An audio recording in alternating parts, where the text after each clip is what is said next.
Yeah, is it back that way or something? It's something. It's like deeper ended. Okay. Okay, so I am recording, so we get started. I think it's 5 after, so everybody who's going to be here is probably here. So, you guys, we have an important lesson today. So this is going to be really important. It is going to build on the IROC that we were just doing. And it really only takes it a little step further, but this is going to really be a foundation for what we do for the rest of the semester, what we learned today. So, like I said, important. This is going to be starting 11.4. So in 11.4, we're going to learn what it means to take the derivative of a function. So the derivative is, and you'll see as we explain how to find it, it is a measurement of the change. It's a representation of how a function's changing, just like instantaneous rate of change was. Well, and technically just like average rate of change, it just wasn't a good one. So we have this instantaneous rate of change, and you pick a point on the function and do the math. You can tell me how exactly that function's changing at that exact point. So that's really great. That is a goal that we have accomplished. So let's go back to our little, I keep drawing this x squared function because it's easy to draw on.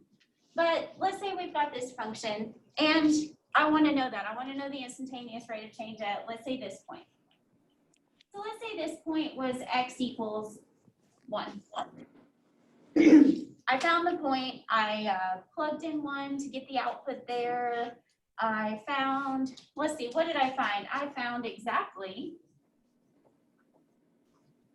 the limit as that h term approaches 0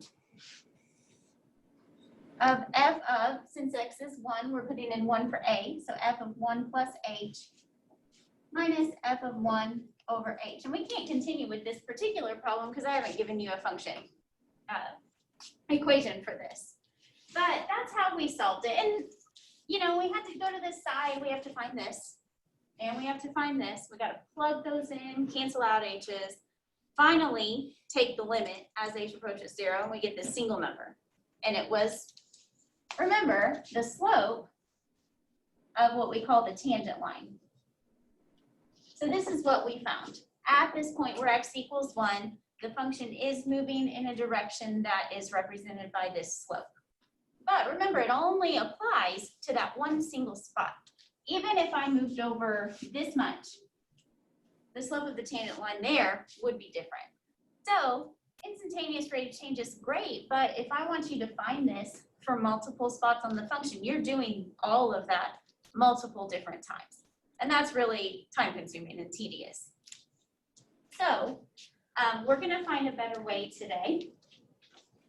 And it's really not that far of a stretch from what we have. So what if, let me write this with a's, so write it in its most general form.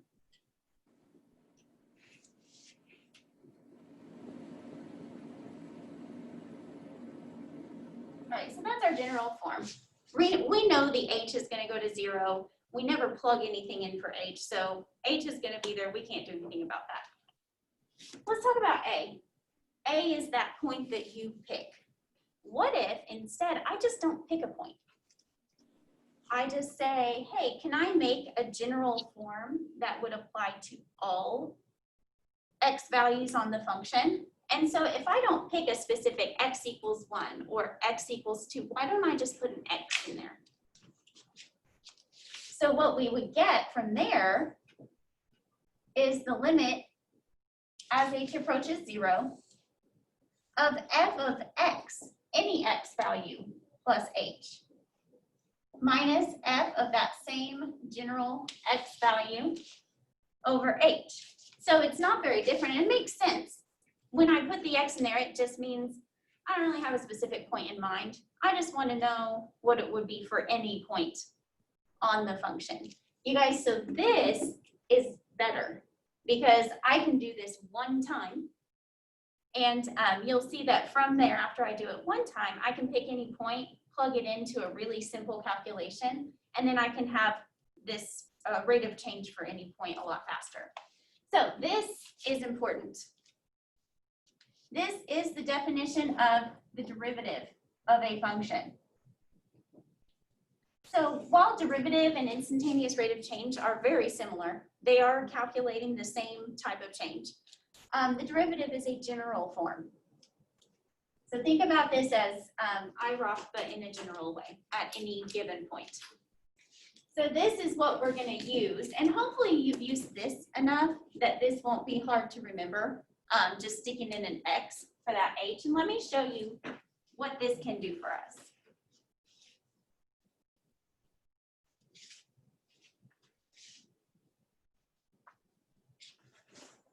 All right, so I am going to give a function. Let's look at f of x equals x squared plus 3x minus 5. So easy x squared function. We should be good at both average and instantaneous rate of change on a function like this. But instead of saying find the change at a certain point, I'm just going to say find the derivative, which again applies to change at all points. Now, I'm not always going to write find the derivative. We have a notation, so we don't have to write that out every time. The derivative actually has a couple of different notations. When you're going from function notation like this, where you have f of x, we notate the derivative of the function f of x as f, a lot of times we'll call it f prime of x.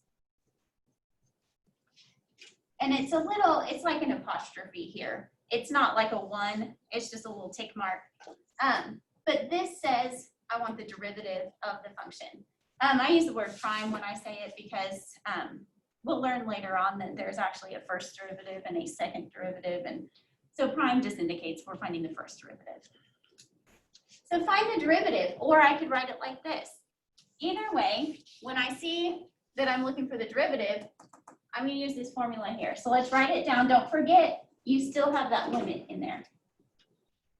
So I'm going to take the limit as h approaches 0 of f of x plus h minus f of x over h. So the calculation with an x in there instead of a number is going to be, I don't want to call it more difficult. We maybe need to be more careful, but we still do it the same way. So I want to find f of x plus h. So I go to my original function and put x plus h in for all of these x terms. So I'm going to have x plus h squared plus 3 times x plus h minus 5. And then we continue like we know how.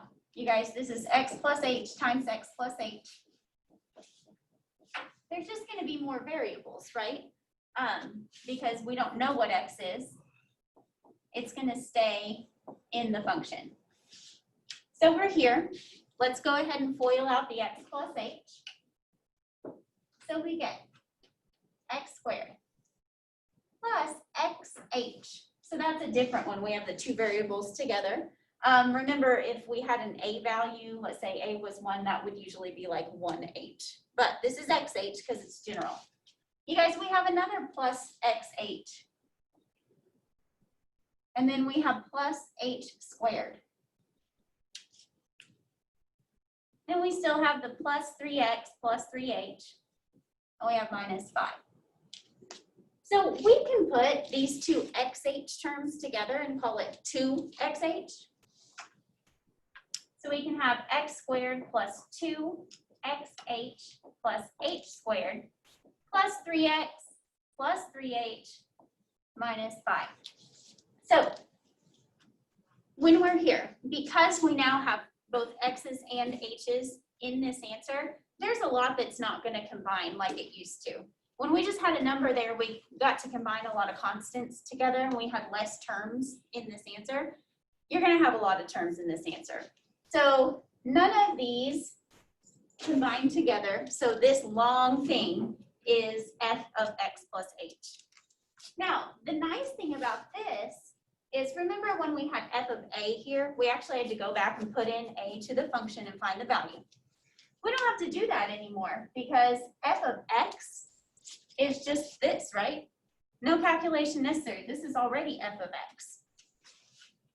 So we're going to plug this in for x plus h, plug the actual f of x function in where f of x goes. Let's see what happens.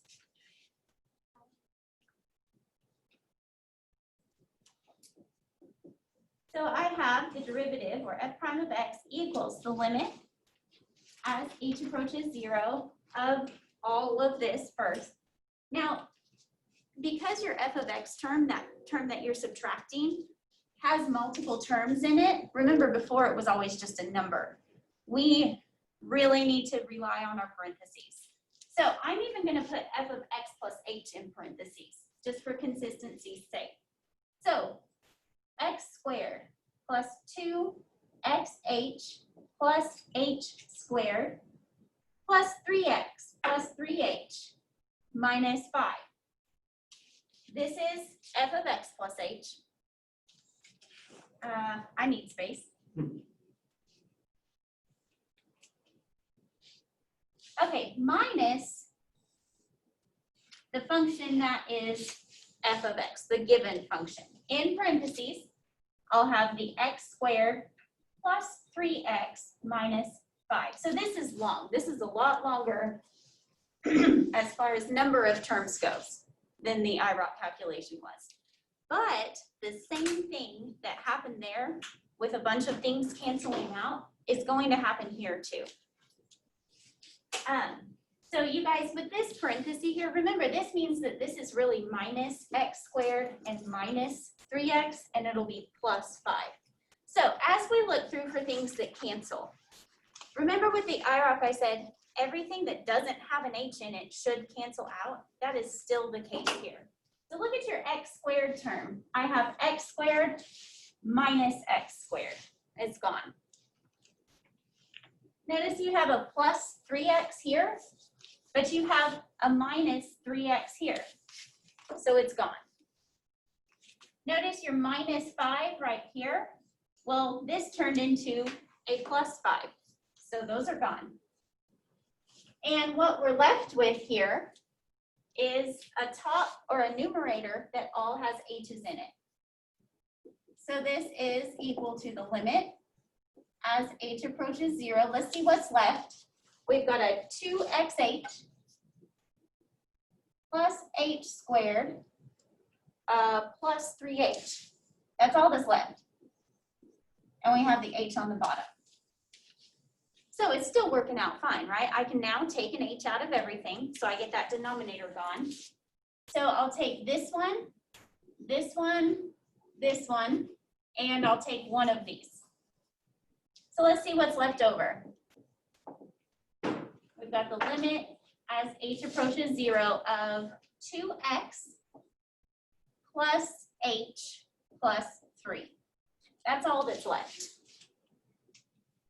Now we can take the limits, taking h to 0. Notice there's only one h in here, but I am going to take it to 0 and see what's left. So I'm going to drop the limit now because I'm taking the limit. I'm taking this h and setting it equal to 0. And what I have left is 2x plus 3. And this is my answer.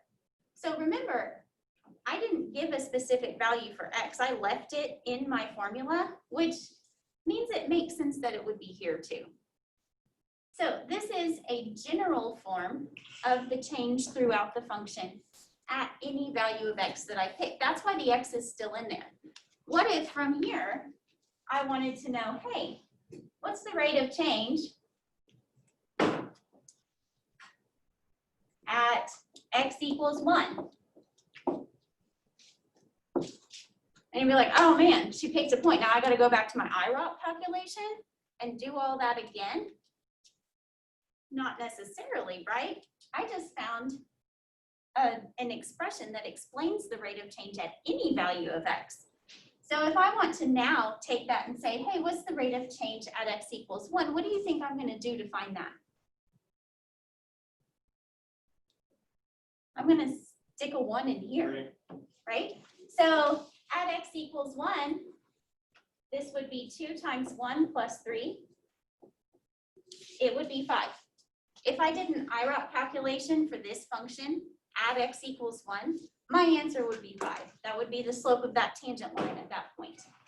But hey, I don't want 1 anymore. I want the rate of change at x equals -2. So should I do the whole IROC calculation again? No, what can I do? I can plug it in, plug in -2 this time. It's gonna be 2 times -2 plus 3. -4 plus 3 is -1. If I was looking at this graph, at the point where x equals -2, the slope of that tangent line would be -1. So it's a little more work in the solving here, but once you do it, you have a form or an expression that will give you the change anywhere. So it's like a one and done. So this is the derivative. It's very helpful once you actually do the work. Okay, so Do they all look that way at the end? Two, like an mx plus b? not always. So here's an interesting thing that, and you'll notice it as we take more derivatives. When you take a derivative of a function, what happens in most normal cases is that the degree of the function that you start with, ours was 2, right? The highest power was 2. It'll knock 1 off of that. So if the degree of your function is 2, the derivative will have a degree of 1 or be linear. If you started with a linear function like this, the degree was 1, what do you think would happen when you took the derivative? Well, I would knock a degree off, which would make it a constant. And that should make sense because remember that what we're finding is the change over the whole function. If you're looking at a line, doesn't it only change in one way the whole time? So that number, that constant you got from here would be the slope of the entire line, if that makes sense. And if it doesn't, that's okay. But yeah, so we knock 1 down. So if we had started with a cubic function here, your derivative would have an x squared in it. Mm-hmm. And we will definitely do that. Okay, so before we move on, I want to talk about other ways that we notate the derivative.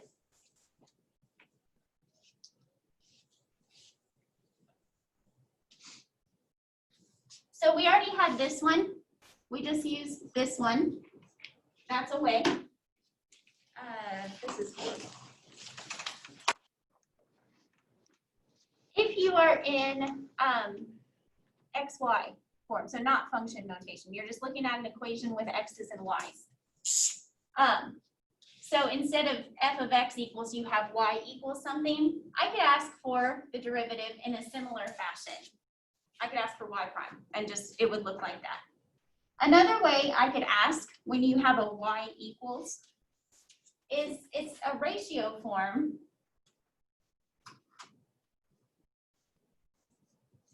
And it's dy over dx. Now, these have meaning, so it's not actually a fraction. I'm never dividing these two terms. It's just notation. What this says is, remember your function was in y equals something. This says I want to take the derivative of y, so the function, with respect to x. We don't often talk about with respect to because we're always going with respect to x, but what that means is what's the derivative of the function, assuming that x is the value that's changing. It is most of the time. You guys, like way later on, we will see some functions with multiple input variables, and then this will be a lot more important. But for now, of course, it's with respect to x. That's my input variable. So these are basically the 3 ways I'm going to ask it. There's not a lot of other ways to put it. I'm trying to think if you would see anything else. Does anything change on the derivative of y, or is it just you're still plugging it in? It's just Right. So when you see this, yeah. you might as well be seeing this or this. You're going to do the same thing. Okay. I guess there's we can write it in a fraction form from function notation. It's not gonna happen very much, but I think the last way you would ever see this is, remember, instead of y here, if you're in function notation, it would be f of x. So the way you would write that is df of x. So the derivative of the function f of x with respect to x. You might see it like that. These are all synonymous. I like to stick to the first two. We will use this one when it's important for us to use this one, but it's not right at this moment.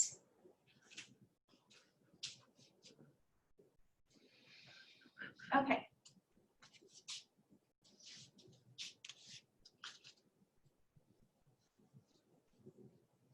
So let's do some more. So today is just using this definition, guys. And I will say this definition is long, but like I said, you already have the IROC. So you should already almost know this. You're just putting an X in there for the A.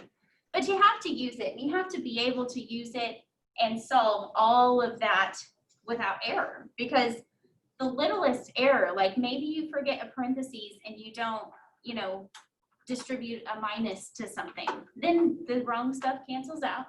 You can't take the limit because you can't get rid of the H on it. It just, any little thing is going to trip you up. And most of the little stuff is the algebra.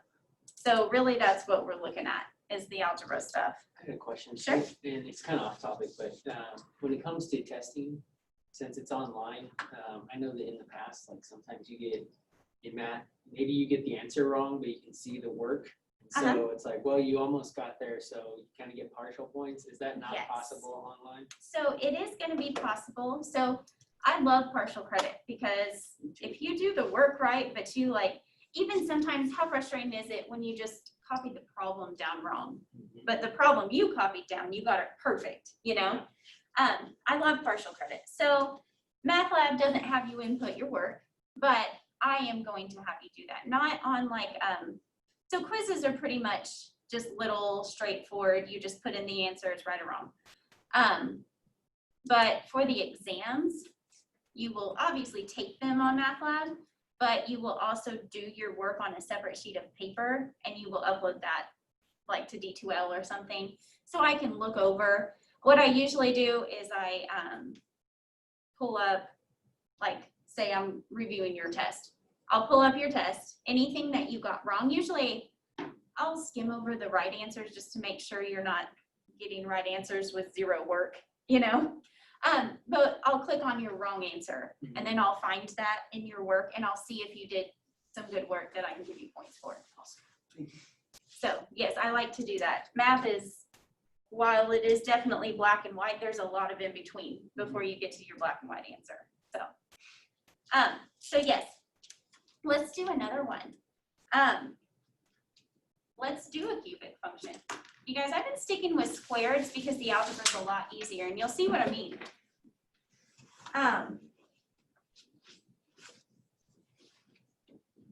So let's say I've got a function f of x equals x cubed plus, that's a squared.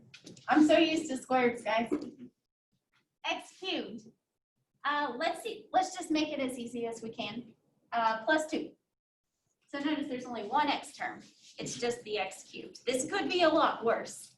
So you're welcome. But here we go. I want to find the derivative of f of x. So I say, oh, that's derivative. What do? I do the limit thing, right? I take the limit as h approaches 0 of f of x plus h minus f of x all over h. I feel like this marker is writing gray. You guys, in the extended class, if you can't see this well, it looks like it might be okay. It's just writing a lot lighter. Let me know and I'll change markers. I also wonder if I have, well, I do have the HD on, so. All right, yeah. So here we go. So we're here. Every time you do a derivative, I would suggest that even if you do this and you just wrote out this on the problem before, instead of just referencing that and then plugging in your values, write it again. Because this is something you need to know. And the more you write something down, the more you memorize it. So write it every time. So we're here, which means I need to find f of x plus h. So let's do some side work. You know, it's not, f of x plus h isn't pleasant even on the last x squared one we did. So you can imagine that this one's going to be even less. So this is side work. We are finding f of x plus h. Put it in where that x is. You guys, so we're looking for x plus h cubed plus 2. So it doesn't look like that much of a difference. I mean, there's just a cubed there now instead of squared. But remember what x plus h cubed means. It means we are finding x plus h times x plus h times x plus h. And then we have that plus 2. So we're just adding another factor of x plus h on there. So when you FOIL, you can do this honestly in a multitude of ways. You might remember how to cube a binomial. There's like a pattern to it. If you don't, that's okay. We're going to do it the long way. What we're going to do is we're going to FOIL these two. And then what we get here, we're going to multiply by this one. So let's get it done. All right, x times x is x squared. X times h is xh. Here's another xh. And here is an h squared. So that's probably pretty common to us right now. But remember, we still have an x plus h here. And we have that plus 2. All right, so next, now what we have to do, you can combine these. Let's do that. Let's call that 2xh. X squared plus 2xh plus h squared times x plus h plus 2. All right, now we need to take every term over here.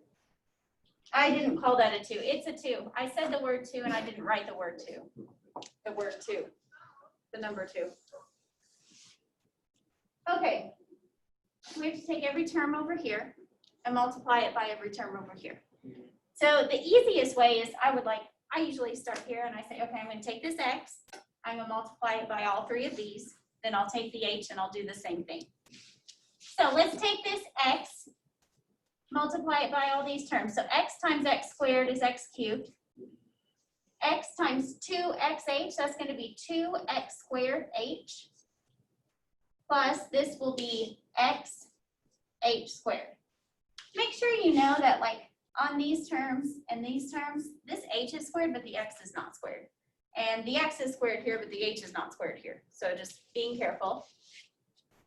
Okay, so that was the x. Now let's do everything times h. So this is going to be x squared h plus 2xh times h gives us 2x h squared. And then h times h squared is h cubed. And don't forget, we do have that plus 2 still. All right.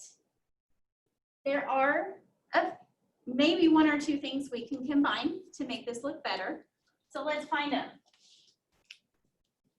Notice this 2x squared h. We can add that to this 1x squared h. So what we're going to end up with is x cubed plus 3x squared h.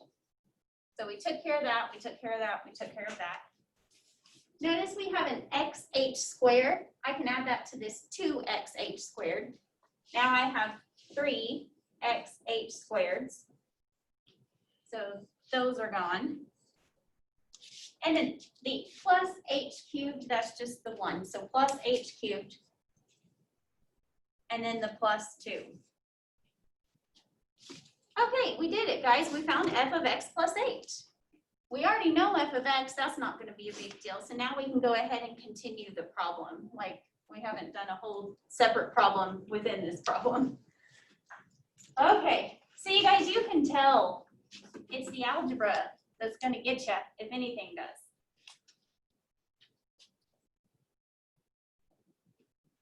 So I have the limit as h approaches 0 of f of x plus h. So let's put all that in here. I have x cubed plus 3x squared h plus 3x h squared plus h cubed plus 2.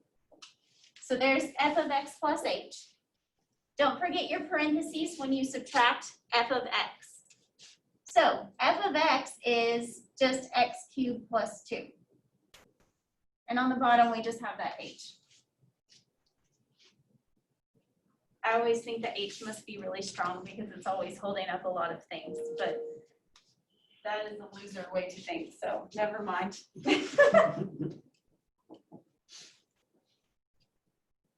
Okay, so we're here. Limit as h approaches 0 of, let's see what cancels. Some things will, surely. X cubed, remember this is minus x cubed, so that'll be gone. Then plus 2 minus 2, those are gone. But we still have everything else. So this is the limit as h approaches 0 of 3x squared h plus 3x h squared plus h cubed all over h. Now notice, even though there's more terms up here than there was before, all of them have an h in it. So you can still take an h out of everything. So let's do that. I'm taking this one out, this one. This will just be h to the first, and this h cubed will become h squared.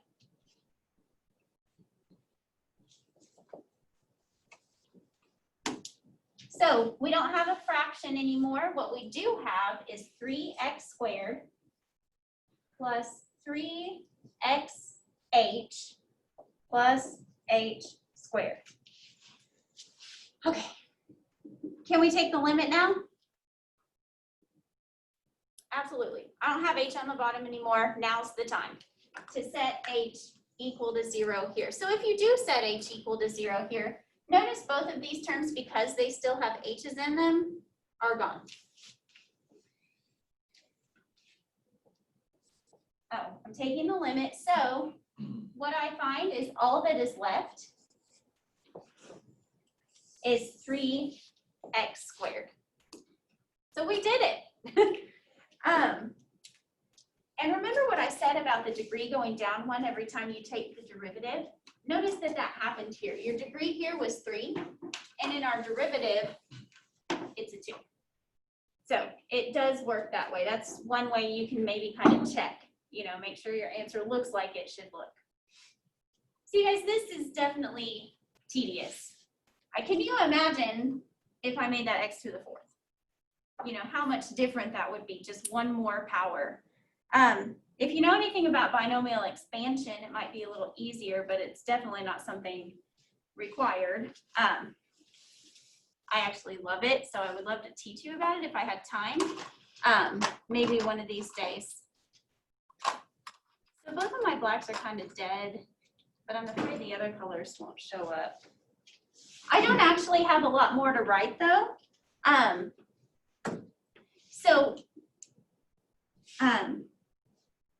Let's see. So let's just talk about, from here, let's talk about what's due on Sunday, since our first due date is coming up. So what is it? 11.1, 11.2, and 11.3. So that covers limits, the one-sided and the infinite limits in 11.2. 11.3 is instantaneous rate of change. On your homework, I noticed I got some questions of confusion about the IROC question on 11.3. It's worded as an application. It asks for like the instantaneous velocity instead of just saying instantaneous rate of change. And instead of f of x, it's like s of t or something. That is the IROC question. You're going to find it just the same way. Velocity is a rate of change. So instantaneous velocity is another way of saying what's the instantaneous rate of change. Just FYI, if you haven't done that yet, that's what it is asking for. Velocity velocity equals its rate of change. Instantaneous velocity. So let's see, that's the homework. Now on the quiz, it is open now. So the quiz is due on Sunday night, but you have, I think I actually opened it the other day. I just went ahead and opened it. I mean, you know, for whatever. It's got questions from the homework, or just like the homework, not exactly. But I would suggest then making sure your homework gets done first and then do the quiz, because if you get all your homework questions right, you're gonna be really set up for the quiz. There is nothing on the quiz that you didn't see already. From those 3 sections, as far as procedure goes on the quiz, there's not a time limit on it. It shouldn't take you that long, honestly. It's not like the homework in the way that you have one attempt. You can't just keep working until you get 100 on it. That's probably the biggest difference. I would suggest, if you have notes from class, if you take notes while you're doing homework, those are all good things to reference while you're taking the quiz. If we were actually taking it in class, you would just have a pen and paper, right?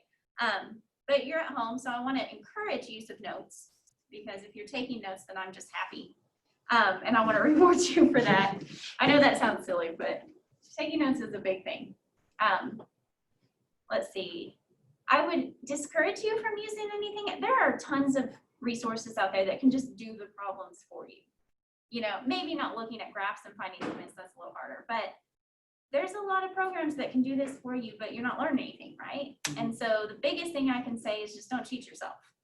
You know, do the best you can, because when it comes to an exam, you're gonna have to show all your work to me anyway.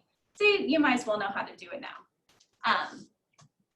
All right, guys, so I think we're gonna stop there. I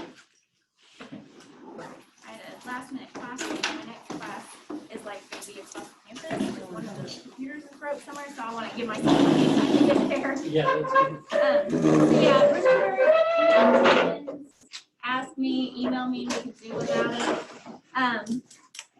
Otherwise, I'll see you not in class on Monday. I'll see you Zooming, everybody.